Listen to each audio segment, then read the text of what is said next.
I'm a big football fan. I've always loved football, so I grew up in the era when people were always saying, Diego Maradona is the best footballer in the world. I remember watching the 1986 World Cup and thinking, seeing him be the best player in the world. But I also read a book about his life and the amazing chaos and complexity of his life on the pitch, off the pitch. And I remember thinking at the time it would be great one day to make a film about Diego Maradona. And this was a long time ago. This is when I was still a film student. So there was always this idea that he is such an interesting, unusual, edgy character. And I think those people are always like the most interesting people for me to make a film about.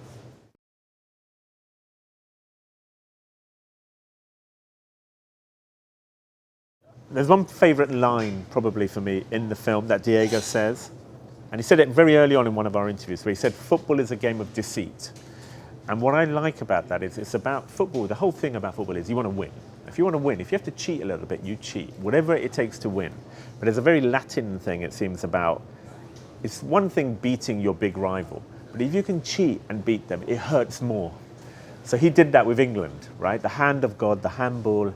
It's one thing scoring a brilliant goal, the best goal ever, but the one that everyone hurts, the one that hurts the most, the one that everyone remembers is the handball, not the brilliant dribble. So I think that idea of the way he played as a footballer is also how he lived his life.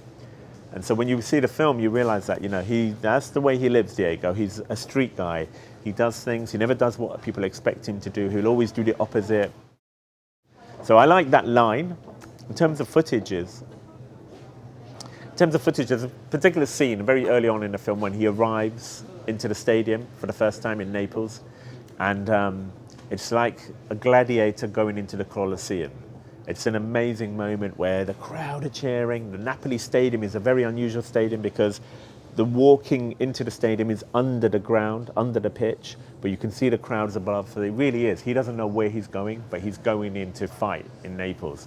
So I like that moment, and I love the way Diego looks. He looks so cool when he's young with his little beret and his Puma t-shirt. So that's one moment. The other thing that I really like about him is just when you see him training. You see Diego with a ball, his shoelaces are never done. So he has his shoelaces undone, and his relationship with the ball is just incredible. The way he just can dance with the ball, and he is a dancer, he loves to dance. And there's just the way he has this relationship. It's like the ball is attached to his foot, but it's effortless. He doesn't think about it. It can be on his head, on his shoulder, on his stomach, his knees, his feet. And it's just amazing. You just find it very hypnotic seeing him with a ball. It's also where he's happiest. Just him messing around with a ball and training. Because a lot of his life became very pressured and stressful. And he says it in the film, the minute when everything goes away, life goes away, troubles go away, is when you're on the pitch playing football. And I like that. I like that moment. So that's probably my favorite. Diego, young Diego with a ball, just training, practicing. So it took about 3 years to make. It takes a long time to do this editing process. But the good thing about Diego is that his life has a lot of drama. So the story is very dramatic. A lot of good and a lot of dark things as well.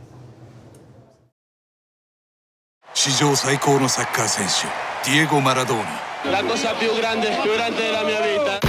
だが、歯車が狂い始める。Mucha carga para una sola persona. Yo aprendí que uno era Diego. 誰も見たことのない秘蔵映像とともに、誰も知らない波乱万丈な人生が明かされる。ディエゴ・マラドーナ、二つの顔。